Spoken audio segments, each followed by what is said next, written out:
എല്ലാവർക്കും നമസ്കാരം. എൻ്റെ പേര് ബാബു സി പണിക്കർ. എൻ്റെ സ്ഥലം കൊല്ലം ജില്ലയിലെ കൊട്ടാരക്കരയിൽ പുലവൻ ദേശത്താണ്.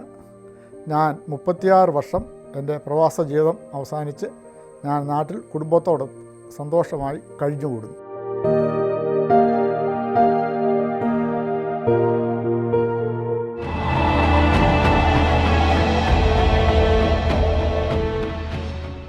ഞാൻ 1982 ഏപ്രിൽ മാസം 1-ാം തീയതി ഒമാൻ എയർപോർട്ടിൽ ഇറങ്ങി.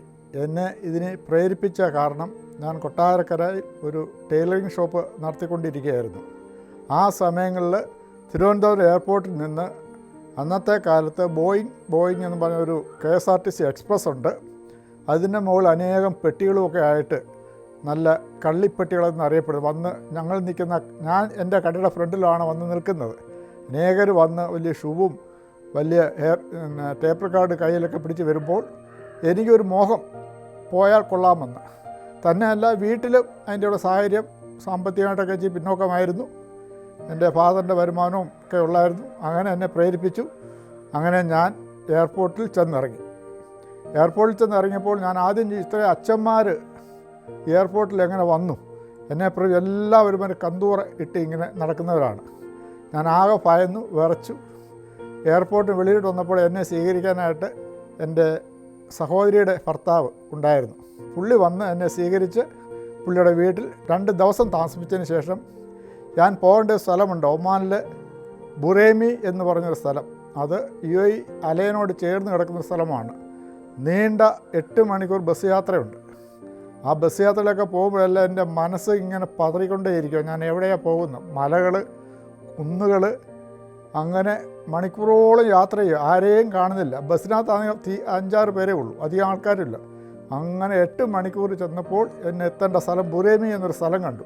ആ ലാസ്റ്റ് ബസ് സ്റ്റോപ്പിൽ ബസ് ഇറങ്ങിയപ്പോൾ എനിക്കൊരു പരിചയക്കാരനുണ്ടായിരുന്നു. മൈലത്തെ കോയിപ്പുറത്തെ ജോർജ് ഉടിച്ചാനാണ് എന്നെ അവിടെ സ്വീകരിക്കാൻ നിന്നത്. എന്നെ സ്വീകരിച്ച് കൊണ്ട് അവർ കടയിൽ കയറ്റി ചായയൊക്കെ മേടിച്ച് തന്നു. അവർ എന്നെ താമസിക്കുന്ന ആ സ്ഥലത്തേക്ക് കൊണ്ടുപോകും. ഞാനൊരു ടൈലറായിട്ടാണ് ആദ്യമായിട്ട് പോകുന്നത്. അവിടുത്തെ അനുഭവം എന്ന് പറഞ്ഞാൽ എൻ്റെ ദൈവം എന്നെ വഴി നടത്തുന്ന പറയണം. ഞാൻ ചെന്നിറങ്ങുമ്പോൾ അവിടെ കറണ്ടില്ല, അത്യുഗ്രമായ ചൂടാണ്. രാത്രിയിലൊക്കെ ഉറങ്ങാൻ ഒരു ശകലം പോലും സാധിക്കത്തില്ല. AC പോലും ഇല്ലാത്തൊരു സ്ഥലം. ആഴ്ചയിൽ എപ്പോഴും പവർ കട്ടാണ്. അങ്ങനെ ഈ വീടിൻ്റെ മുകളിൽ ഈ മെത്തയൊക്കെ വെള്ളത്തിൽ ഇട്ടിട്ട് അതിൻ്റെ മുകളിൽ കിടക്കും. 1 മണിക്കൂർ കഴിയുമ്പോഴേ പപ്പടം പോലെ പൊള്ളും. വീണ്ടും വെള്ളം കൊണ്ടുവന്ന് മെത്തയിൽ ഒഴിച്ചിട്ടാണ് ഞങ്ങൾ രാത്രി കിടന്ന് ഉറങ്ങുന്നത്. വളരെ കഷ്ടതയുടെ നടുവിലാണ് ഞാൻ ചെന്നിറങ്ങുന്നത്. അവിടെ എല്ലാം എൻ്റെ ദൈവത്തിൻ്റെ സ്നേഹവും കരുതലും ഉണ്ടായിരുന്നു. അവിടെ ഒരു പ്രാർത്ഥനാ കൂട്ടം നടത്തുന്ന ആൾക്കാരൊന്ന് പരിചയപ്പെട്ടു. അവരുടെ സംരക്ഷണയിൽ അവർ എന്നെ എടുത്ത് ഉപയോഗിച്ച് എൻ്റെ എല്ലാ ആവശ്യങ്ങളിലും അവർ കാര്യങ്ങൾ എനിക്ക് എൻ്റെ സ്റ്റെപ്പായിട്ട് നടത്തി തന്നു. തുടർന്ന് എനിക്ക് അവിടെ ഒരു കട ഇട്ട് തന്നു. ആ കട എന്ന് പറയുന്നത് വെറും അറബികൾ മാത്രം തിങ്ങിപ്പാർക്കുന്ന സ്ഥലമാണ്. അവിടെ അറബി ഭാഷ അല്ലാതെ വേറൊരു ഭാഷയും സംസാരിക്കാൻ അറിയില്ല. പ്രത്യേകിച്ച് അറബി സ്ത്രീകളുടെ വസ്ത്രങ്ങളാണ് ഞാൻ തയ്ച്ചു കൊടുക്കേണ്ടത്. എനിക്കത് വലിയ പരിചയമില്ലെങ്കിലും എനിക്കത് അറിയാം. ഞാൻ ലേഡീസ് വസ്ത്രങ്ങൾ തയ്ച്ച് പരിചയമുണ്ടായതിൻ്റെ പേരിൽ അവിടെ പോയിരുന്നു.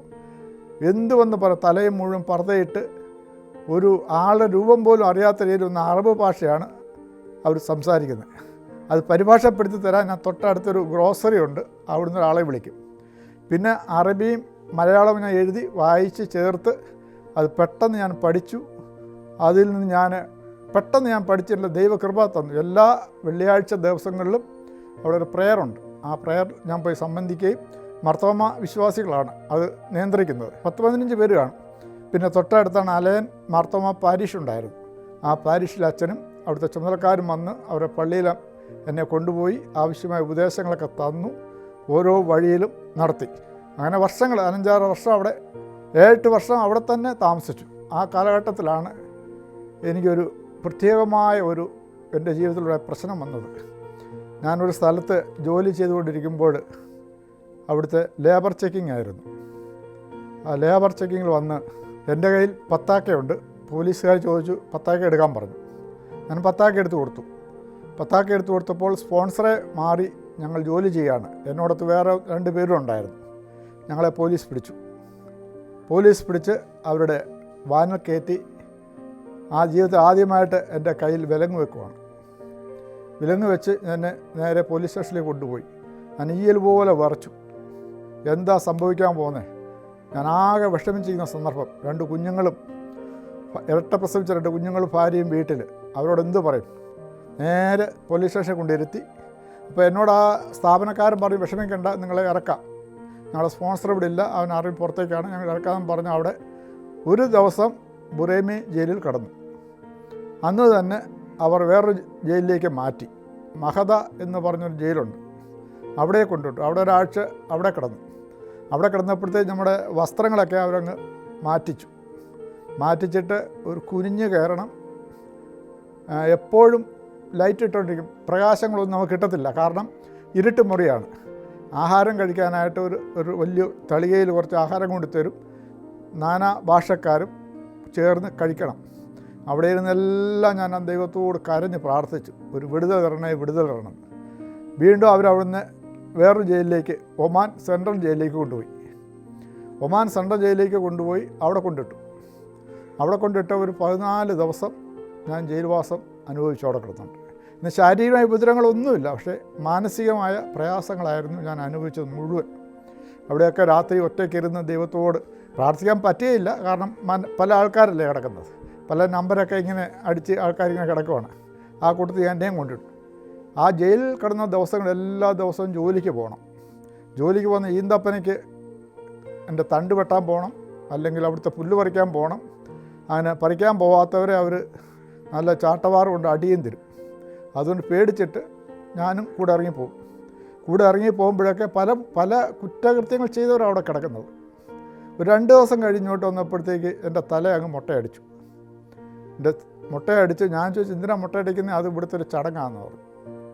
നമുക്ക് ചോദിക്കാൻ പറ്റത്തില്ല, ചോദിച്ച ഉടനെ നമുക്ക് അവർ ബലപ്രയോഗം നടത്തും. തലയും മുട്ടയടിച്ചു. അങ്ങനെ ഒരു 14 ദിവസം അവിടെ കിടന്നു. അവിടെ കിടന്ന് വല്ലതും കഴിച്ച് അവർ തരുന്ന ചപ്പാത്തിയും, ഒരു സമയം ഇങ്ങോട്ട് വരും, കുറേ ചപ്പാത്തിയും ഡാലും കൊണ്ടുതരും, അത് കഴിക്കും, ജീവിക്കും, കിടങ്ങും. അവിടെ എല്ലാം ഞാൻ പതറിപ്പോയി. എങ്കിലും എൻ്റെ ദൈവം എനിക്ക് ശക്തിയും ബലവും തന്നു. അങ്ങനെ ആ 14 ദിവസം കഴിഞ്ഞപ്പോൾ എൻ്റെ പേര് വന്നു. എനിക്ക് ടിക്കറ്റായി പോകണമെന്നും പറഞ്ഞു. അങ്ങനെ എന്നെ പിറ്റേന്ന് രാത്രി ഫ്ലൈറ്റ് കയറ്റി ബോംബെ എയർപോർട്ടിലാക്കി. ബോംബെ എയർപോർട്ടിൽ ആക്കിയപ്പോൾ എന്നെ സ്വീകരിക്കാൻ ബോംബെയിലുണ്ട് അച്ഛനായിരുന്നു. അച്ഛൻ അവിടുത്തെ സാന്താക്ലോസ് പള്ളിയിൽ ഇടവക വികാരിയായിരുന്നു. അവിടെ വന്നു എന്നെ സ്വീകരിച്ചപ്പോൾ പുള്ളി ആകെ എൻ്റെ മുഖം കണ്ടപ്പോഴത്തേക്ക് വിറയലായിപ്പോയി. ഇതെന്ത് പറ്റിയെന്ന് ചോദിച്ചുകൊണ്ട് ഞാൻ കാര്യങ്ങളെല്ലാം പറയാം. അവിടെ താമസിച്ചു. അപ്പോൾ ഞാൻ പറഞ്ഞു, അച്ഛൻ ആരോടെയും പറയരുത്, ഞാനിവിടെ 2 ദിവസം താമസിച്ചിട്ട് വീട്ടിൽ പോകാമെന്ന് പറഞ്ഞു. പുള്ളി ഞാൻ അവിടെ ഇരുന്നുകൊണ്ട് അച്ഛൻ എന്നെ അവിടെ നിർത്തി പ്രാർത്ഥിച്ച്, നീ ധൈര്യത്തോടെ പോകും, അന്നെല്ലാം കടബാധ്യതകളുണ്ട്.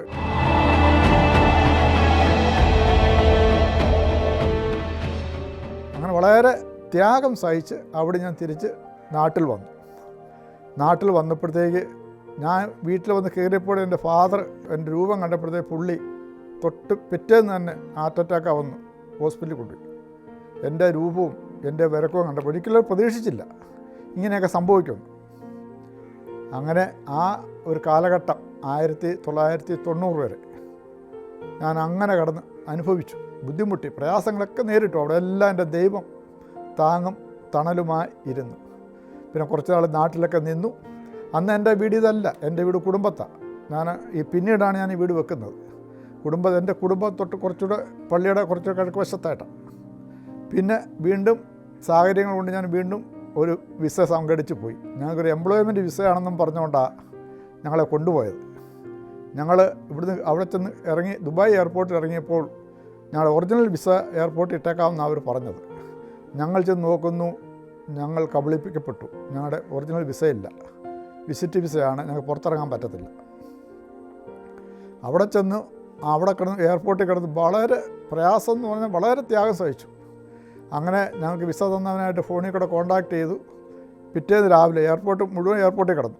പിറ്റേന്ന് രാവിലെ എൻ്റെ വിസ പുറത്ത് കിട്ടിയെന്ന് പറഞ്ഞ് പേര് വിളിച്ചു. ഞാൻ പുറത്തിറങ്ങി. ഈ ജോർജ് ജോൺ അകത്തുമാണ്.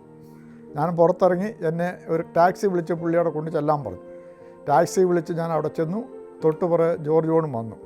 അവർ ഏജൻസി ഞങ്ങളെ കളിപ്പിച്ചതാണ്. ഞങ്ങൾക്ക് അറിയത്തില്ലായിരുന്നു. എംപ്ലോയ്മെൻറ്റ് വിസ ഞങ്ങൾക്ക് തന്നിട്ടും ഞങ്ങൾക്ക് പുറത്തിറക്കിയത് വിസിറ്റ് വിസയാണ്. പക്ഷേ വിസിറ്റ് വിസയാണ് ഞങ്ങൾ അറിഞ്ഞില്ല. വിസിറ്റ് വിസ എന്ന് പറഞ്ഞാൽ ഞങ്ങൾ പോവുകയുമില്ലായിരുന്നു. ആ സമയത്തെല്ലാം ഞങ്ങൾ അവർ റൂമിൽ പോയിരുന്ന് മുഖം നോക്കിയിരുന്ന് ദൈവത്തോട് പ്രാർത്ഥിക്കുക. ഒരു പദ്ധതി കാരണം അവിടുന്ന് ഞങ്ങളെ നടത്തിയ ദൈവമാണല്ലോ, വീണ്ടും നടത്തിയ പ്രതീക്ഷയോടെ അവിടെ ഇരുന്ന് പ്രയാസങ്ങളൊക്കെ അനുഭവിച്ച് ഒത്തിരി ഒരു ആഹാരം കഴിക്കുക, ഒരു പൊതി മേടിക്കും ഞങ്ങൾ 2 പേരോടെ കഴിക്കുന്നത്. കാരണം അത്രയ്ക്കുള്ള പൈസ ഞങ്ങളുടെ കയ്യിലില്ല. ഒരു നേരത്തെ ആഹാരം പാർസൽ മേടിക്കും ഞങ്ങൾ 2 പേരും കഴിക്കും. അങ്ങനെ നടന്ന വഴികൾ ദൈവം തമ്പുരാൻ എനിക്ക് ഒരു ജോലി അന്ന് സംഘടിപ്പിച്ചത് കൺസ്ട്രക്ഷൻ കമ്പനിയുടെ സൂപ്പർവൈസറായിട്ട്. ഉദിക്കുന്ന സൂര്യൻ എന്ന് പറഞ്ഞാൽ അത്യുച്ച നിലയിൽ നിൽക്കുന്ന സൂര്യനാണ്. അവിടെ എല്ലാം എൻ്റെ ദൈവം തമ്പുരാൻ കാത്തു പരിപാലിച്ച് ജോലി ചെയ്തു. അവിടെ നിന്ന് ഞാൻ എൻ്റെ ചെറിയ ഭവനം വെച്ചു. ഭവനത്തിൽ കുഞ്ഞുങ്ങളോട് താമസിക്കുന്ന കാലഘട്ടത്തിലാണ് എൻ്റെ ഇരട്ട പ്രസവിച്ചതിലൊരു മകള് പെട്ടെന്നുണ്ടായ ക്യാൻസർ രോഗത്താൽ ഈ ലോകത്തോട് യാത്ര പറഞ്ഞത്. അവൾക്കത് 17 വയസ്സേ ഉള്ളൂ. 2 പേരും +1 കഴിഞ്ഞ് +2 കയറുവാണ്. ഞങ്ങൾ തകർന്നു പോയൊരു സന്ദർഭം. RCCയുടെ റൂമിൽ കിടന്നപ്പോൾ ഞാനും എൻ്റെ ഭാര്യയോട് ഞാൻ പറഞ്ഞ വാക്കുകളാണ്, നമുക്ക് ഈ ജനൽ ചാടി നമുക്ക് 3 പേർക്ക് ചത്താലെന്താണ്. അപ്പോൾ എൻ്റെ ഭാര്യ പറഞ്ഞു, നമ്മൾ മരിച്ചു കഴിഞ്ഞാൽ അടുത്തൊരാൾ കിടക്കുവാണല്ലോ, അവർക്ക് ആരുണ്ട്. അവിടെ ദൈവം കരുതലായിട്ട് താങ്ങായിട്ട് ഞങ്ങളോട് കൂടെ ഇരുന്ന് വഴി നടത്തി. അവിടുന്ന് തകർന്നു പോയെന്ന വളരെ പ്രയാസങ്ങളായിരുന്നു. ശാരീരികമായിട്ടും മാനസികമായിട്ടും ഒത്തിരി ഞാൻ തകർന്നുപോയി. അവിടെ എല്ലാം വിളിച്ചവൻ വിശ്വസനാണ്, ഞാൻ നിന്നെ കരുതിക്കൊള്ളാവുന്ന വാഗ്ദത്തം ചെയ്ത കർത്താവിൻ്റെ മുന്നിൽ ഞങ്ങൾ സുരക്ഷിതമായി ജീവിച്ചു. ജൂൺ മാസം 22-ാം തീയതി എൻ്റെ മകൾ ഈ ലോകത്തോടെ യാത്ര പറഞ്ഞു. അപ്പോൾ ശേഷിക്കുന്ന ഇരട്ടക്കുഞ്ഞുണ്ട്. അവൾ പതറി നിൽക്കുക. അവൾ +2 കയറിയേ ഉള്ളൂ. അവിടെ എല്ലാം ഞങ്ങൾ മുട്ടിപ്പായി. ദൈവസന്നിധി എന്നെക്കാളുപരി എൻ്റെ ഭാര്യ കഠിന ഉപവാസമായിരുന്നു. 26 ദിവസം ഉപവസിച്ച് പ്രാർത്ഥിച്ചു. ഞങ്ങളുടെ വീട്ടിൽ നീ ബാധയെ ഒഴിച്ചു തരണമേ, ആ അടുത്ത കുഞ്ഞിനൊരു ജീവൻ നൽകണമേ, ഒരു ബാധ ഇനി ഞങ്ങളുടെ ഭവനത്തിൽ വരരുതേ, ഒരു അനർത്ഥവും ഞങ്ങൾക്ക് സംഭവിക്കരുതേ എന്ന് പ്രാർത്ഥിച്ചു. ആ പ്രാർത്ഥന ഫലം ദൈവം നടത്തി. ഇന്ന് എൻ്റെ 2ാമത്തെ മകൾ കുവൈറ്റിൽ നേഴ്സായിട്ട് കുടുംബത്തോട് 2 കുഞ്ഞുങ്ങളോടും ചേർന്ന് അവൾ ജീവിക്കുവാനുള്ള അവസരം ദൈവം തന്നു. പിന്നെ മകനെയും പഠിപ്പിച്ചു. അവൻ്റെയും വിവാഹം കഴിഞ്ഞു. സന്തോഷകരമായി എല്ലാ ദിവസവും ദൈവത്തെ സ്നേഹിച്ചും മാനിച്ചും ആരാധിച്ചും മുടങ്ങാതെ കുടുംബ പ്രാർത്ഥന സംബന്ധിച്ച് ഞങ്ങൾ ജീവിക്കുന്നു. 2 വർഷക്കാലം ഞാൻ ഇടവയുടെ സെക്രട്ടറിയായിട്ട് ചുമതല വഹിച്ചു. അവിടെ എല്ലാം ദൈവം കൂടെയിരുന്നു. എൻ്റെ ഭാര്യ ഈ ഇടവയുടെ ഉപവാസ പ്രാർത്ഥന സെക്രട്ടറിയായിട്ടും പ്രവർത്തിക്കുന്നു.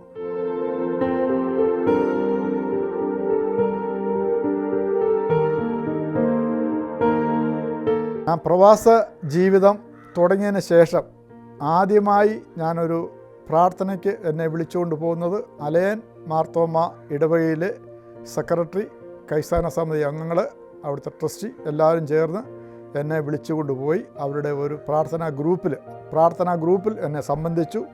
എൻ്റെ പ്രശ്നങ്ങളെല്ലാം ഞാൻ അവരോട് പറഞ്ഞു.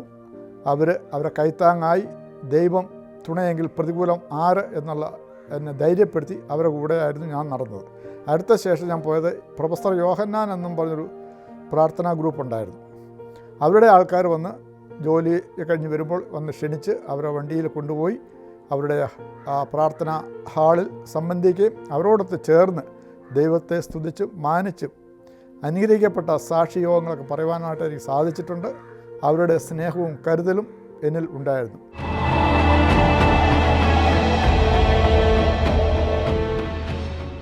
എനിക്ക് പ്രവാസ ജീവിതത്തിലുണ്ടായ ഏറ്റവും വലിയ ഒരു അനുഭവം എന്ന് പറയുന്നത്, ഞങ്ങളുടെ കമ്പനിയിൽ ജോലി ചെയ്തിരുന്ന ഒരു രാജസ്ഥാൻ പൗരൻ അവിടെ വെച്ച് മരിച്ചുപോയി.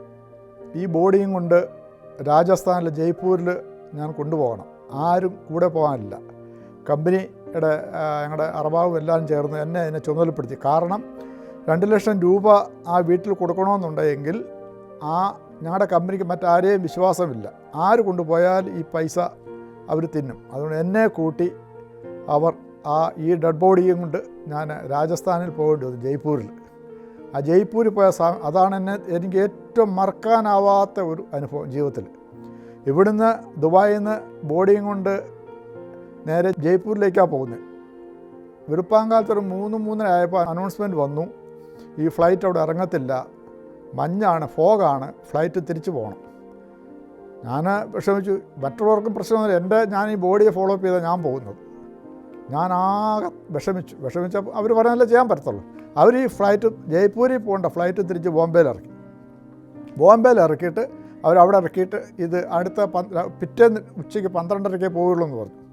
അവിടെ നിന്ന് വിഷമിച്ച് എന്തുവായാലും 12:30 ആയപ്പോൾ വീണ്ടും ബോംബെ നിന്ന് ജയ്പൂരിലേക്ക് പോയി.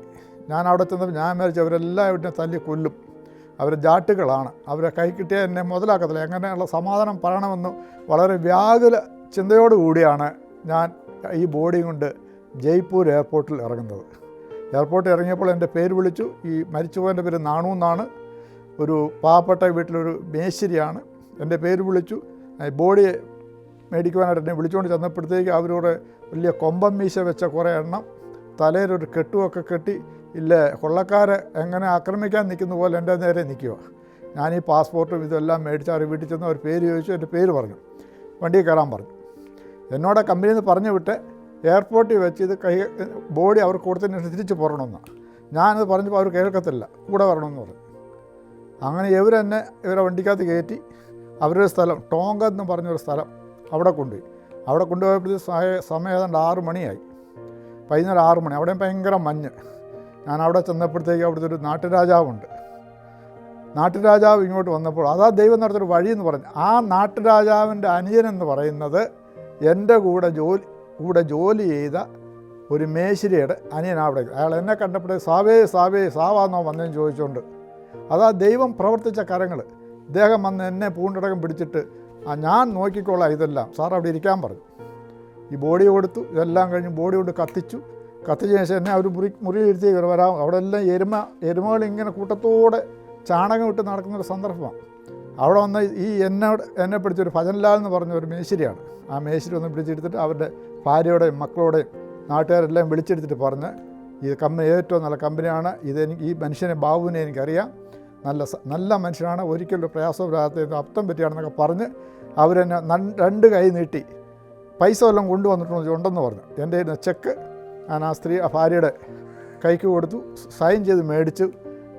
ഈ പറയുന്ന മേശരി എന്നെ തിരിച്ച് ജയ്പൂർ വരെ യാതൊരു പ്രയാസമില്ല സുരക്ഷിതമായിട്ട് അവരുടെ വണ്ടിയെ കയറ്റി എന്നെ തിരിച്ച് എയർപോർട്ടിൽ കൊണ്ടാക്കി. ഇതാണ് എൻ്റെ ജീവിതത്തിൽ ഏറ്റവും വലിയ ഒരു നേട്ടവും അനുഭവം ഉണ്ടായത്.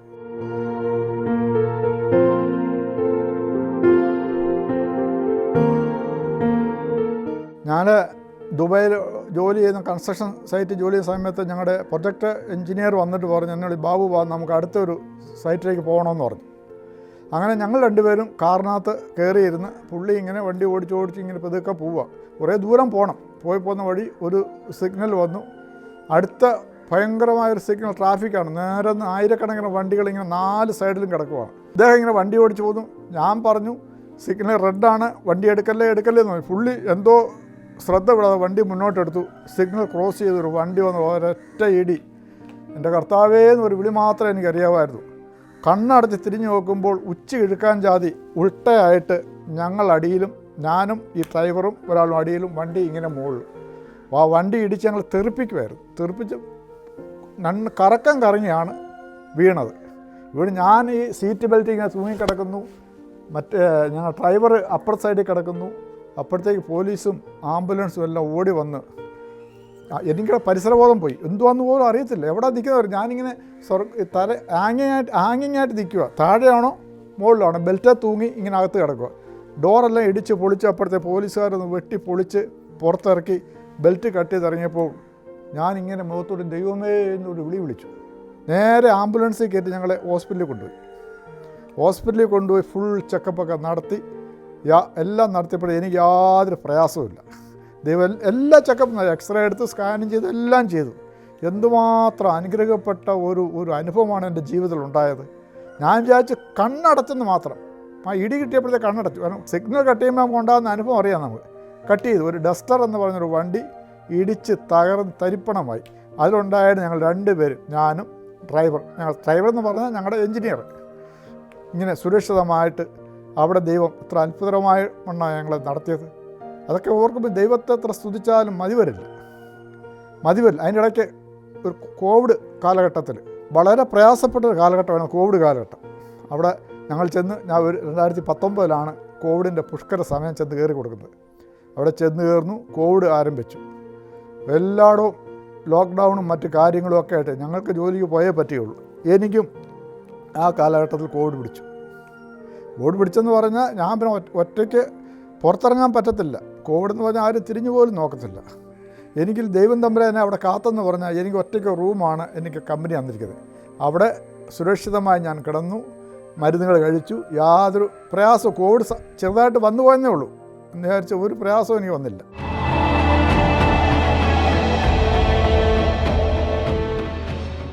ഞങ്ങളുടെ കൺസ്ട്രക്ഷൻ കമ്പനിയാണ്, കോൺക്രീറ്റാണ് വണ്ടികളിൽ ഇങ്ങനെ കൊണ്ടുവരുന്നത്. ഈ പമ്പ് വെച്ച് ഏറ്റവും മുകളിലത്തെ നിലയിൽ ഈ കോൺക്രീറ്റ് നടന്നുകൊണ്ടിരിക്കുകയാണ്. കോൺക്രീറ്റ് നടന്നുകൊണ്ടിരുന്ന പമ്പ് ഇങ്ങനെ വീശി അടിച്ചിങ്ങനെ പോയ സമയത്ത് ഒരു സൈഡിൽ കോൺക്രീറ്റ് പൊട്ടി. ഞാൻ ഉൾപ്പെടെ ഒരു 10-12 ജോലിക്കാരുണ്ട്, ഞാൻ ഉൾപ്പെടെ നേരെ താഴോട്ട് വരികയാണ് ഉണ്ടായത്. അവിടെ ഞാൻ വീഴുന്നതും ഒരു സ്കഫോൾഡിങ്ങിൻ്റെ ഒരു ഫ്ലൈവുഡ് ഇങ്ങനെ നിരത്തിയിട്ടുണ്ടായിരുന്നു, അതിൻ്റെ മുകളിലാണ് ഞാനും വീണത്. ബാക്കി എല്ലാവരും ചടപടാൻ താഴെ വീണു. കോൺക്രീറ്റ് എല്ലാം ദേഹത്ത് വീണ് പൊട്ടി ഒലിച്ച് എനിക്കൊരു പോറ് പോലും എൻ്റെ ദൈവം വരുത്തില്ല. കാരണം ഇത് എൻ്റെ ഗുണമൊന്നുമല്ല. എനിക്ക് വേണ്ടി ഇവിടുന്ന് പ്രാർത്ഥിക്കുന്ന എൻ്റെ മക്കൾ, എൻ്റെ ഭാര്യ, എൻ്റെ അപ്പൻ ജീവിച്ചിരുന്ന കാലത്ത് ഞങ്ങൾക്ക് വേണ്ടി പ്രാർത്ഥിച്ചു. അമ്മയും പ്രാർത്ഥിച്ചു, കണ്ണീരോടെ പ്രാർത്ഥിച്ചു. അതിൻ്റെ ഫലമാണ് ഈ പോയടുത്തെല്ലാം എന്നെ മരണത്തിൽ ഏൽപ്പിക്കാതെ എന്നെ വിടിവിച്ച് ഇവിടെ കൊണ്ട് നടത്തിയത്. ഇത്രയും നാൾ എൻ്റെ പ്രവാസ ജീവിതത്തിൽ ഒരുപാട് ചെറുതും വലുതും ഒരുപാട് അനുഭവങ്ങളുണ്ട്. ഒരുപാട് ലേബർ കേസുകളൊക്കെ വരും, പോലീസ് ആൾക്കാർ ഇഷ്യൂസ് ഉണ്ടാക്കും, പോലീസുകാർ വരും, അറസ്റ്റ് ചെയ്തുകൊണ്ട് പോകും. പേര് വരുന്ന എൻ്റെ പേര്, ഞാൻ സൂപ്പർവൈസറായതിൻ്റെ പേരിൽ എല്ലാ പരാതികളും എൻ്റെ നേരിലേ വരത്തുള്ളൂ. അവിടെ എല്ലാം എനിക്ക് ദൈവം തുണയായിരുന്നു, എന്നെ വഴി നടത്തി. അങ്ങനെ ദൈവം തമ്മിൽ നിൻ്റെ എല്ലാ വഴികളും നിന്നെ കാക്കേണ്ടതിന് തൻ്റെ ദൂതന്മാരോട് കൽപ്പിച്ചിരിക്കുന്ന ആ സങ്കീർത്തനക്കാരൻ്റെ വാക്കുകളാണ് എന്നെ എല്ലാ അപകട സന്ദർഭങ്ങളിലും എന്നെ വഴി നടത്തുന്ന, ധൈര്യം തരുന്ന വചനം. ആ വചനത്തിൻ്റെ മറവിൽ ഇന്നും വരെ ജീവിക്കുന്നു.